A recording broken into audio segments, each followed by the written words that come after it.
no Jedi. Your powers are weak, old man. Always remember, your focus determines your reality. Hello there. General Kenobi! You don't know the power of the dark side.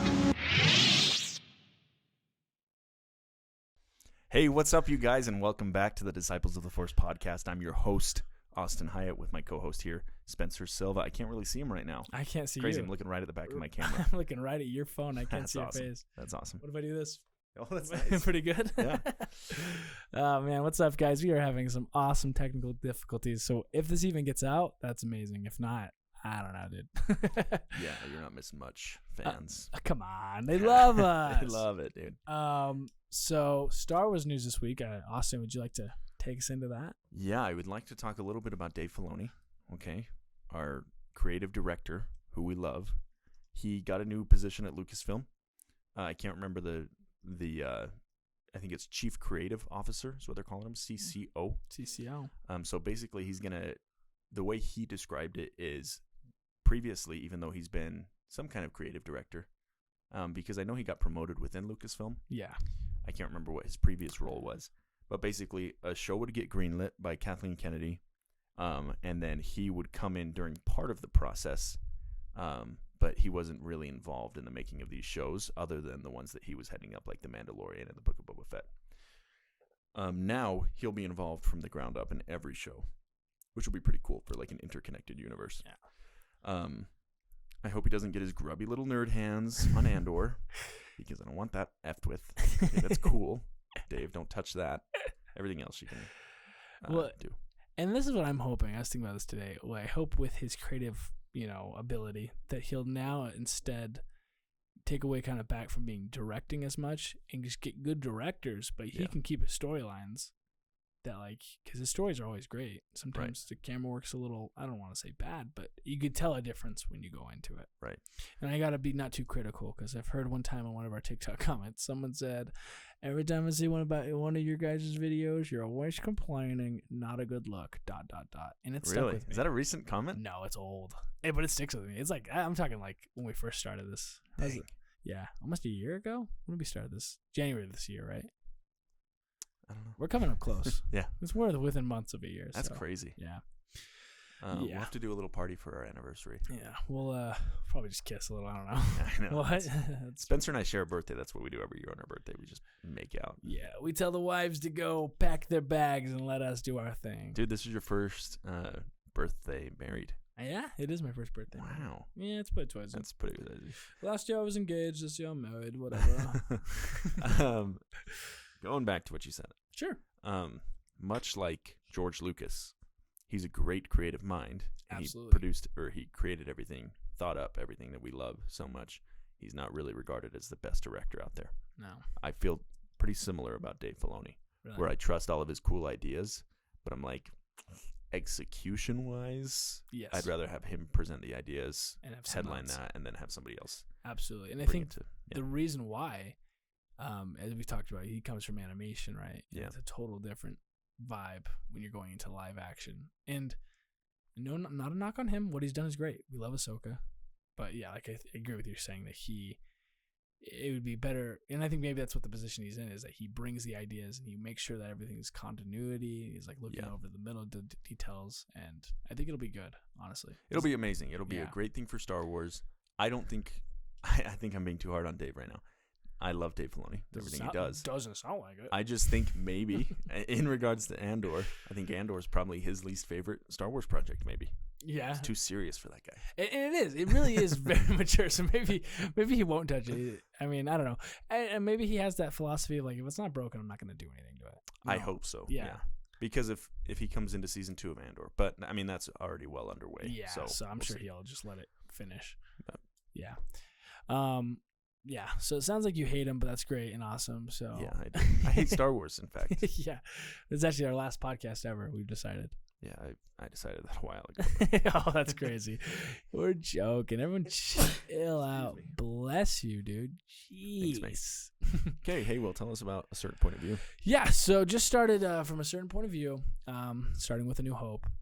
So far, I love it. You know, it just like because I thought it was only mini stories, which it is, but what it's doing is it's like stringing along the story as you're going on. So you get in the beginning, you get Ramus, who was the captain aboard the Tantive 4. anyway, super good book so far. Anyway, the story really cool. It talks about how he had no idea what they got from when they went to intercept the plans from Rogue One and everything. The captain. Yeah, he had no idea what it was, but he knew it was big because they were putting out, hey, if you see this ship, you need to. It doesn't matter what their standings are, if they're diplomatic or not. We're searching everything in the galaxy, so he knew he did something. So that was crazy. But yeah, some other cool stories. One of them that I liked was the Sith of Data Work, which I was telling you about. It talks about the reason why they didn't shoot down the shuttle when R2-D2 and C-3PO were escaping, and because they said, oh, there's no life forms, which honestly, that's a pretty good, hey, there's no life forms, there's no reason. And then there's the joke with Family Guy, like, what are we saving money on lasers? Yeah, and they kind of do a joke like that, like, yeah, why would you not? But apparently in the canon now answered is that the reason they didn't was they had an initiative that since the stormtroopers were so bad at shooting, which is, everyone knows that, they wanted to reward them with, if you had more fatalities with more kills per shot, basically. And that gave you a promotion within the Empire.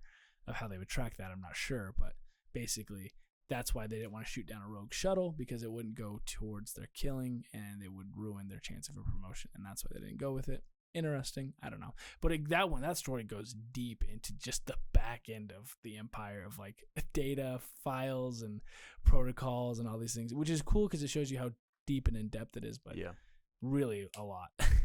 But I do want to shine some things on some things that I thought were kind of like silly. Like, for example, when R5D4, the red droid in the beginning, we love having answers to everything in Star Wars, but I don't think there's a need to. So in the book, they explain that he self-sabotaged himself when Owen and Luke were picking out the droids. And so he, in this book, because I'm confused on what's canon anymore, he was part of the rebellion at this point. So yes, this is where it's weird. He is. So basically, him and R2-D2 have a conversation while they're with the Jawas in their frigate, whatever the thing is called. Right.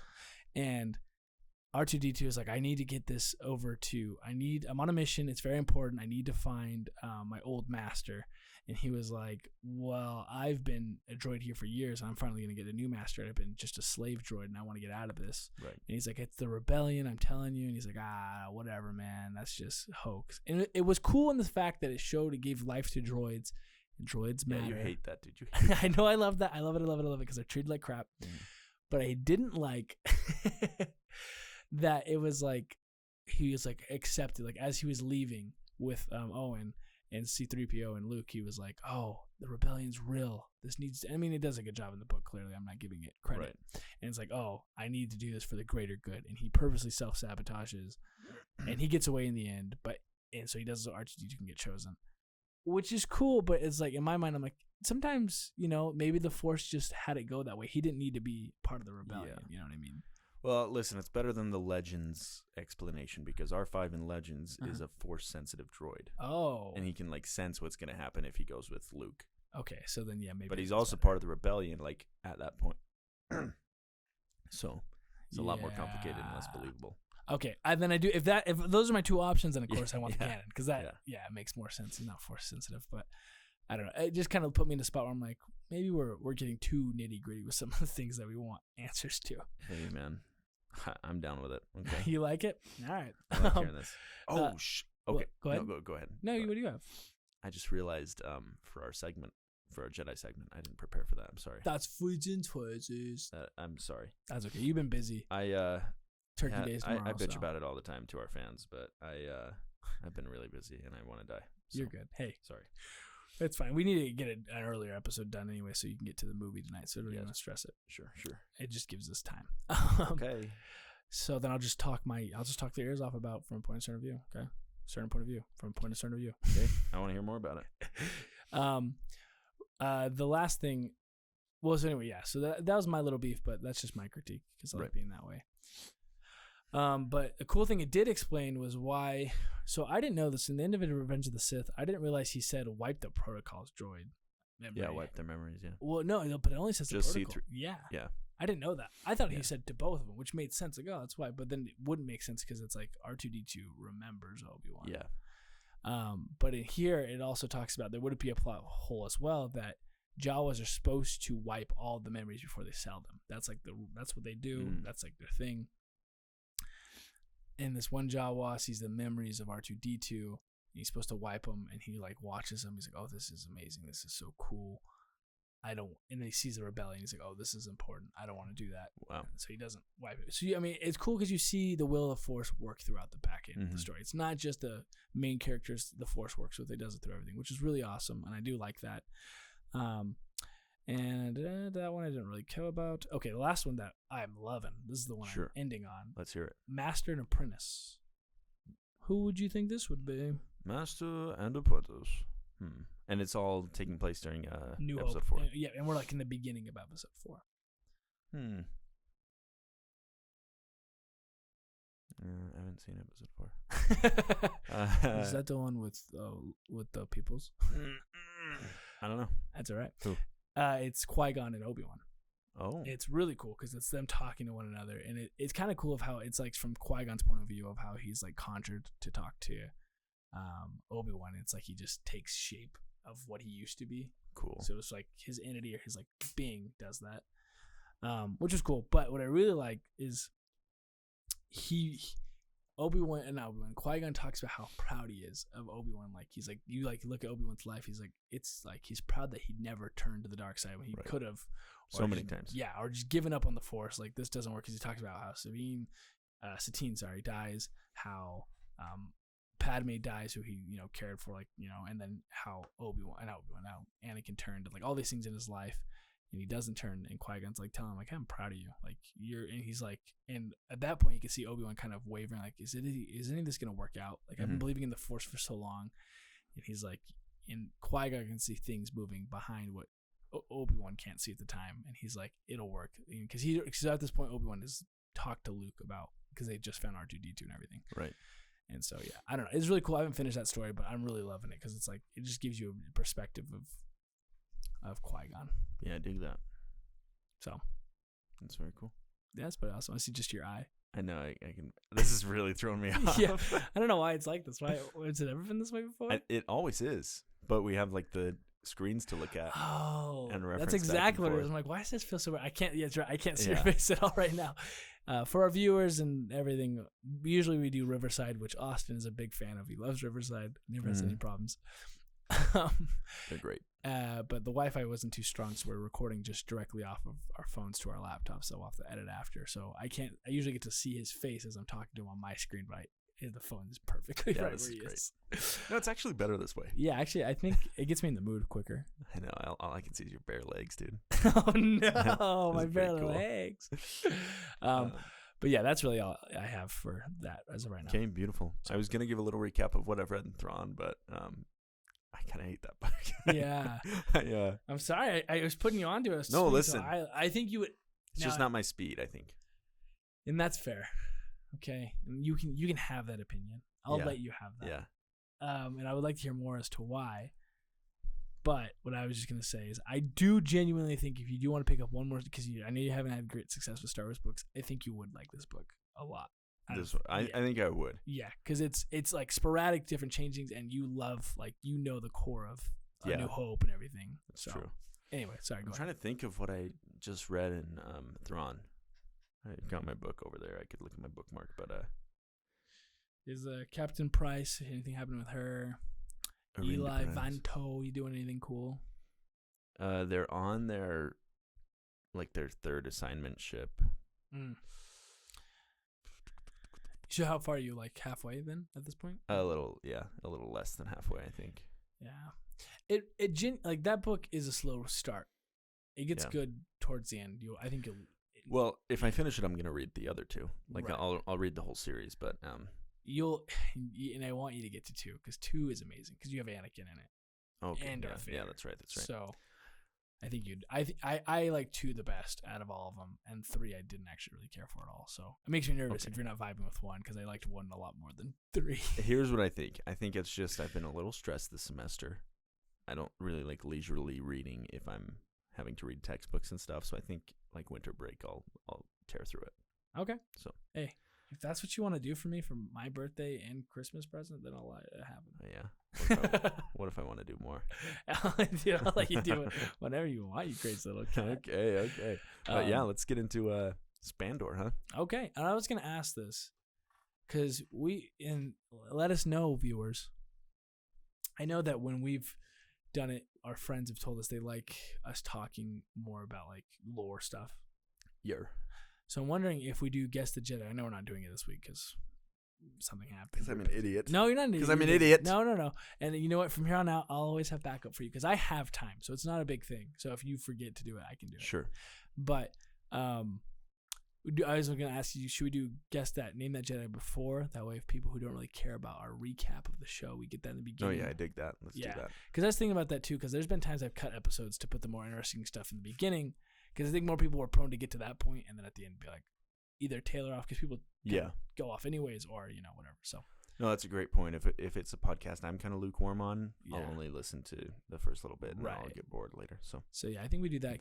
Get the lore, get the fun, and then if you're a true fan, I mean, guys, I see the stats. I see how many of you are dropping off after halfway, and that's fine.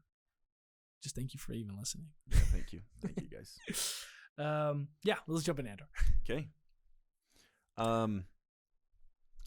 I planned to watch it. Okay. I had my day budgeted out, and then I had a little run-in with my boss. A positive run-in. I was going to say, did you fight? No.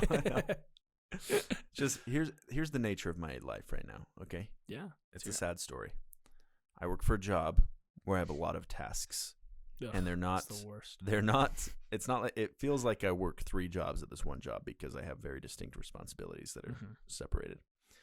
So every once in a while, all of those overlap, and it gets really overwhelming. And I'm trying to finish school, and I'm starting an internship up here pretty quick. Nice. And then I am taking a ton of credits. So throughout the day, I budget like little 15-minute blocks, and then when one of them gets screwed, it's like a domino effect. So I apologize for not watching all of this. I did get home, and in the 20-ish minutes I had before I had to come here, I watched the beginning of this episode. Right. And I've seen it before. So if you knock some rust off of my brain, I'll be able to talk. Well, also, you've seen it multiple times, right? Yeah. So I'm not worried. Yeah. Okay. Is this for me or are you trying to? This is for this is for everybody. Because it's okay, man. Okay, man. I'm not mad at you. First thing I love, dude, is just Luthen is still just going hard on Cassian's ideologies. Yeah. He's like, why don't you want to do this? Don't you want to do something meaningful? And I love how Andor is just so resistant to it. And Luthen's like, yeah, it's better to just spit in their food and steal their trinkets than to actually do something big. Right. But on the other hand, Andor is like, I just want to live, like, why get caught up in a cause and dedicate my life when I could, live my own life? Mm-hmm. And it lays such a cool foundation for what his character becomes, Right. So. Yeah, no, I definitely agree 100% because I did notice as well, he's really just chipping off at him still because he wants to get that solidification of like, because, and then I also love because he's like, well, where do you want me to drop you off then? If we're gone, so you might as well roll the dice. Yeah. And like you're saying, it plays into who Luthen is and who he becomes, and who Andor becomes. Right. Really awesome. But again, that's a great point. Like Luthen understands, like I think he knows Cassian better than Cassian knows himself, Like every interaction we've seen between them up to this point is Luthen just like pushing harder and harder and Cassian resisting, but Luthen knows like that he's found a diamond in the rough. Absolutely. And that's so true. Sick. Yeah. Because especially for how hard he's pushing for the price he's willing to give him to go on the mission. Yeah. For what he gives him as a down payment, how important that is. So he definitely knows his worth, Yeah. Because maybe he'll be a mercenary in the beginning, but he knows he can get him to be more than that in the end, which is awesome. So sick. Yeah. Super cool. One thing that I thought was interesting, I mean, clearly Cassian up to this point he's had to go into hyperdrive, right? Like he's been to the hyperspace. Sure. Because because in the beginning he was like, I've been on ships before. Well, he says I've been on this type of ship before. I've never seen it do that. And I was like, is he implying just the hyperdrive, and that's only because this ship typically doesn't have that? Like Maybe. that's what I was wondering. Because I'm like, he had to have, right? Because he was at a whole other planet, and there's no way you can just Yeah. No. So. Well, I mean, it was in the same system. It was in the pre-Lux Morlana system. Oh, was it? So he could have. maybe you didn't have to. But yeah. No, I guess. Well, hold on, because at the very end of the last episode, he is. Yeah, when he's rescued as a child. Yeah. Yeah. So there's my answer. But no, I think to your point, it's just the ship doing that. Because a lot like Luthen's ship is like the Millennium Falcon in that it's the key to its success is it's like an undercover ship. Mm. It seems it's hard to tell with ships in Star Wars. They're not real ships or whatever, so you don't know. But it seems like it's an older ship that's super modded out and super capable, but it looks like it's not capable of anything, and that's the key to its success. I like for a that. Spy. I don't know. No, I think you nail it, because that's exactly Millennium Falcon, what it is. And for what Luthen's doing, he can't have the souped out nice ship for all the money he has. He doesn't want people to know that, because it'll probably get targeted to get stolen. People might be like, hey, what's this nice guy doing out here, like this rich dude? So I think you're right. I think it's exactly what it is. Okay. Good job. Thank you. Let's see here. I did notice this, and maybe it was known before, but Cassian talks about when he went to that battle, right? Mm-hmm. And he said, now correct me if I'm wrong, he said he was in prison, and when he got out of prison, he went to the battle? Yes, that's what it sounded like. Okay. At 16 or something, right? Yeah, exactly. He was young. So, I mean, just a huge backstory of who he is, what he's doing. He's a ruffian. He's got to get the money. Yeah. So I just thought that was cool. That small little line played to who he is. Yeah, it really is, and it's not really referenced later, I don't think. No, because I remember when later on down the road, I don't think they say anything about him being there before. So yeah, I don't know. But that's also what I like in that scene is Luthen calls him out, and he's like, "You were a cook." Yes, he does call him out. Yeah, he just knows everything about Cassian, and that's his advantage. Exactly, and that's why he's pushing, because he knows. Yeah, which I think is awesome. One thing I did love, and this isn't a spoiler because if you've seen Rogue One, then you know. Mm-hmm. But Luthen kind of foreshadows the ending of Cassian, because he says, "You'll ultimately die fighting these bastards. So it's either do you want to do it now, or do you want to do it later?" And he does die doing it. Yeah, we know the outcome. But I thought it was really cool because he's like, at one point or another in your life, they're going to do something enough to piss you off. So why not just start now? Which I thought was super awesome. Yeah, I don't know if you have anything. You're just going off of Mim, because I can keep pointing out my little things as we go on. I like Luthen's conversation with what's blonde chick's name? Val, I think. Yeah, it's Val. Yeah, it's Val. Oh shit! I just again like the way. Is it Tony Gilroy that writes this? Oh, I have no idea. Literally, I think it's Tony Gilroy. Is the main writer and executive producer on this show, the showrunner. But the way that he writes like character introduction is so awesome, because there's no exposition, but as soon as a character comes into the screen, you know everything about them and their motives. Yeah. Like as soon as we see Vel, we see that she's like a dedicated leader. She's totally committed to the cause. She likes things her way. Like when she's like, "We've been out here for 5 months. Yeah. And you're going to bring somebody in 3 days before the operation. Like that's crazy." And she's super pissed that he's a mercenary, that he's getting paid to be there, because they've been out there eating roots and like barely surviving for the cause. Yeah. So it's just crazy. So I love that. Just as soon as she comes on the screen, you get who she is. Yeah. And you get the stakes too, which is awesome. Yeah, no, I totally agree with everything you said, because even with the other characters, you don't know anything about them, but the way they're portrayed, the way they're acting, like, this is all very important to them. They're all pissed that he shows up. I didn't notice that till you said that, but absolutely get to see all that, which I loved. I really love that, just extension of Rogue One, of what it was, which I just, is awesome. We love that, so you get more into that universe. Right. So super cool. The other thing I had here, I guess I can just go on. You just hop in when you feel like it. Sure, yeah. This is up to the point I watched. So okay, cool. I do love they do mention that there's an increased amount of construction ships going to Scarif, which we know is where Rogue One is.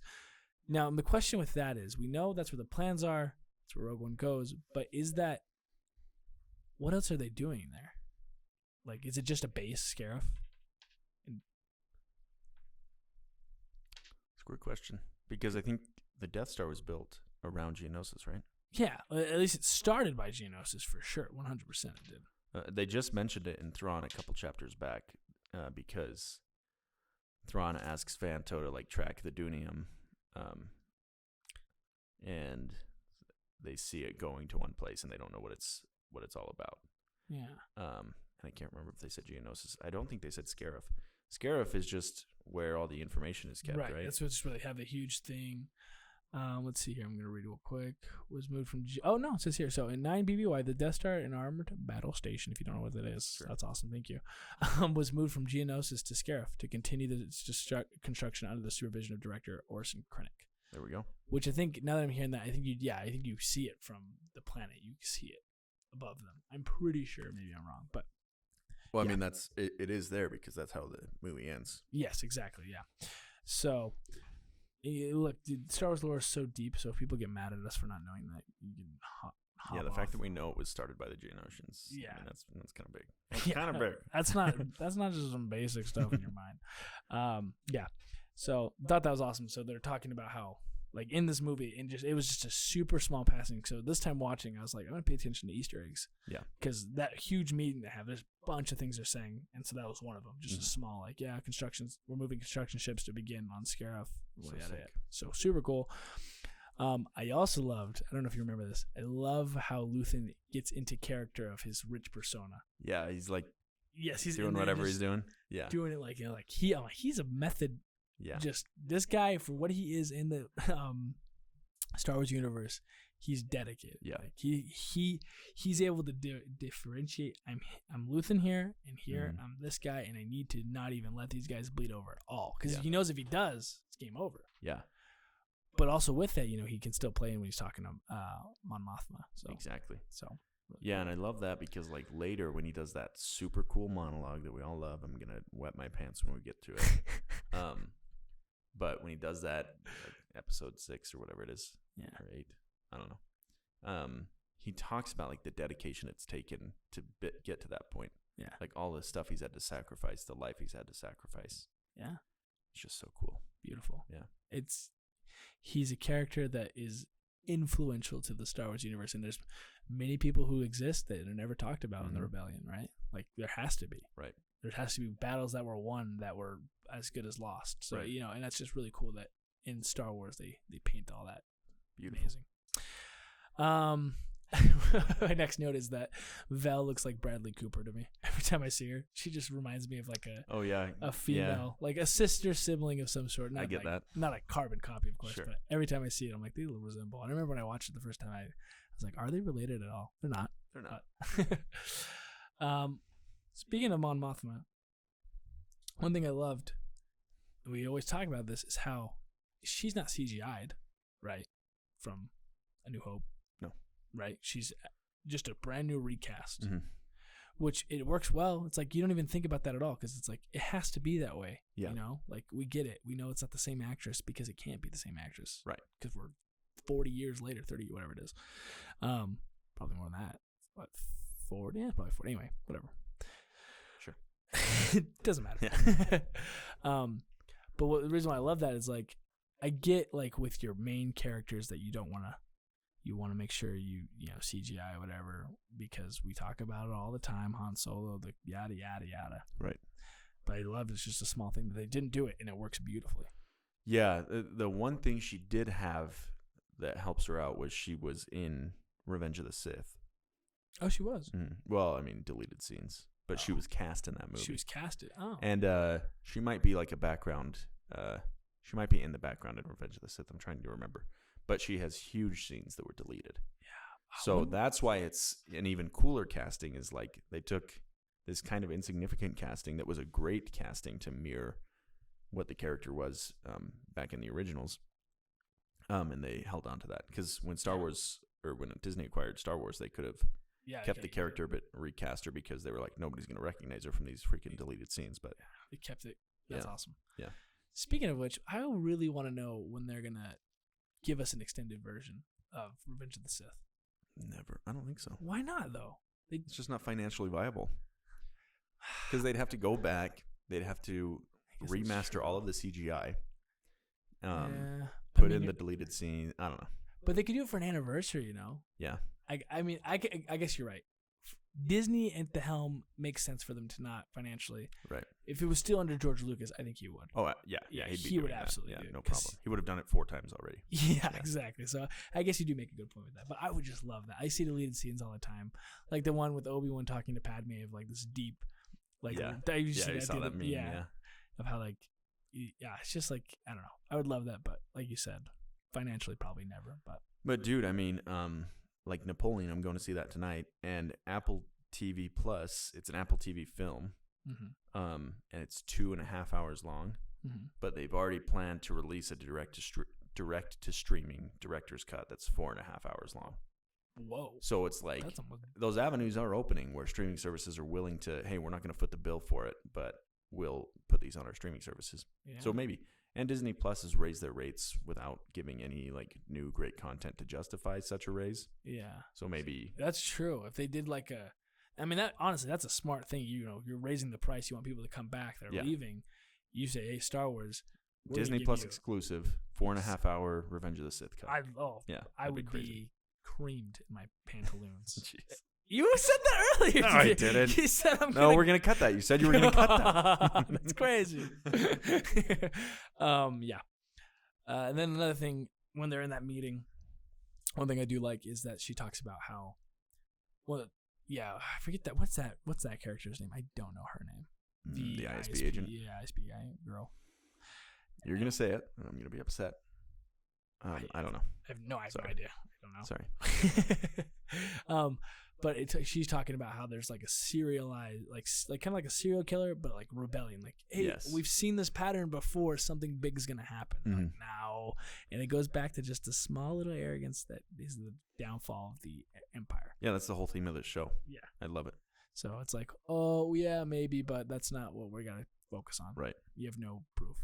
And I thought, because in this episode, I thought she did get the jurisdiction to go ahead and look deeper into what happened at what's the planet that? Ferrix. No me acuerdo. Yeah, and okay, that's another thing I want to talk about, which I didn't write this down, but it reminded me when we talked about last week. We talked about how those agents, the long name of the whatever they are, serial people, the serials people, serial. Pre-launch Morlana, yeah. Yes. How when they went through, you saw how just not organized they were. How just kind of, this and that. And they emphasize that later on when they're going through the records. They misspelled Ferrix. They didn't even spell the planet right that they went to, which just shows how uncoordinated, not coordinated, what's the word, organized. I'll just stick with that. They were, which is really cool. Just a small thing to even highlight that, which is great writing for the show. Yeah. To just point something that small to highlight that is amazing. So cool. I think that's really all I had. Yeah, because at the end you just get the whole conversation they're having about this is what you got to do. You need to have this done by morning. When Cassian's eating, he's like, "Do you know how this works?" Which is really cool. And it talks about how the Empire doesn't care. Like they just took over this planet because they knew it had storage that they needed. Yeah, they put it. It's far enough. What did she say? Far enough away. Close to nothing, but far enough away to some things. Is more or less what she says. Okay. Basically, the planet is in a perfect place that it doesn't matter too much. It's not the greatest location, but it's good enough for what the Empire needs at the time. And one last thing that I had in my mind is when they're talking, when Cassian's like, "Well, who else is here?" And she's like, "Shepherds or people who admire nature admires." That's kind of a cool idea. People who still want to go to travel. Yeah, yeah. I mean, there's always that meme circulating about creating a Star Wars tourism show or a Star Wars nature show. Oh, that would be awesome. Like going to these different biomes and doing a Planet Earth-esque film, narrated by David Attenborough, just going through Star Wars planets. Yeah, well, and that's what I would love that because it's kind of sidestepping, but the boys. They do that kind of stuff within the world. They have things that are in our world. Yeah, and I love that in the boys. So I would love, that'd be awesome to just have a show like that. Yeah. Just going through and at 13 BBY, this happens because, Yeah. just things like that would be awesome. Be pretty cool, I think. I mean, I think it'd be a 1-season show, but Yeah. it'd be something fun to geek out on. Be you know what I content. Because, I mean, they have biomes mean? Right. on Disney Plus, which is cool, I guess. Just Yeah. aerial footage of Just places aerial on footage, Earth that but- they say are other planets. But yeah, I mean, a nature show isn't a huge leap from that. Yeah. So, Heck, just take that and just add. yeah, just like they did in The Last Jedi. You know, there were too many puffins on the island, so they reanimated them as porgs or whatever they're called. Yes, exactly. Yeah. They could do that with Yeah. any nature footage. So Yeah, man. So that's really all I had. And I was just gonna say this before.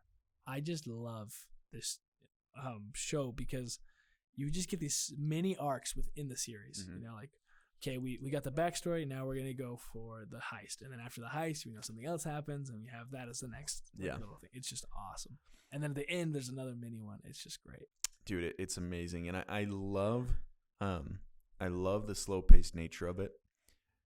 And I remember loving it when it first came out, but I remember at the end of every episode, every week, I was like, oh my gosh, there's still like So much. because they're like 4-episode arcs or 3-episode arcs. Yes. And it's so slow and so methodical, and I love it. Don't get me wrong, but I'm glad that we can like binge it now. Yeah. Because once a week was rough. You know? Yeah, And that's why a lot of people didn't like it. They were like, nothing's going on. that's true. But then when you can binge it, it's like this is kind of a fast paced. I mean, it all happens pretty quickly, relatively. I don't Yeah. know. No, that's a good point. Like, I didn't think of that because I did binge it right when I watched it. Oh, that's right. You didn't watch it I didn't coming out. watch it coming out. So in my mind, that's why I'm like so high on it. But I guess that makes sense. If I was watching it, I'd be like, this is because where we are right now. If this is how it's been, I'd be like, where is this going? Yeah, dude. Like, because the Garrison heist starts now. Yeah. And then the next episode, they're literally just like prepping and talking about it. Yeah, they don't do anything. And then I think, correct me if I'm wrong, I think there's another episode where they haven't gone on the heist yet. Or maybe it starts on the third one. I can't remember. But it's like halfway through. I'm pretty sure it's like a Yeah. long delay. Like, you're still getting a lot of Yeah. preparation before it actually happens. Like, Yeah. from what I remember. So we'll see. Which, again, I love. We'll see. We'll get to Yeah. it. I mean, yeah, this played out as like a binge. Like, if they just released it as it was, I think it would have probably done better. Yeah. If it wasn't a week by week, for sure. Yeah. So that was awesome. I loved it. You still recording on yours? No issues. Yeah, I am. I was like, well, that sucks. Yeah, dude, just make me edit. It's awesome. It's just my freaking Thanksgiving break. Literally. Happy Turkey Day tomorrow or today, whenever you listen to this. I hope you eat some yummy turkeys. I actually was talking about this today. I don't like turkey. For Thanksgiving, don't care about it. Yeah. And my family's the same way. So this year, for the first year, we're gonna do steak instead. And I'm Oh, actually beautiful, excited. dude. I think people like turkey because we're supposed to like it. Turkey's not good. It's I'd the worst bird meat. Yeah, I'd rather have ham. Yeah. Absolutely. Like, throw a ham on? Absolutely. Mhm. I'll take that. But if you love turkey, whatever. It's cool. For me, Thanksgiving, I love the sides. And that's what we were talking about with my family. Like, I'm Yeah. all about the sides. What's your favorite side? Sure, okay, this is fun. Let's get into it. I actually I used to hate, this is number 3. Yams with, like, the marshmallow on top. Used to hate. Love. Bro, those So are good. insane. Eh? So good. Love funeral potatoes if you put them on. I don't know if people do that. My family does.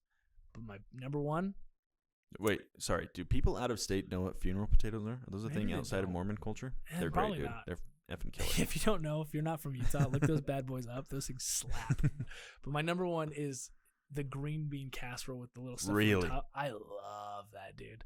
It's just enough savory and the crisp and the crunch. I take it back.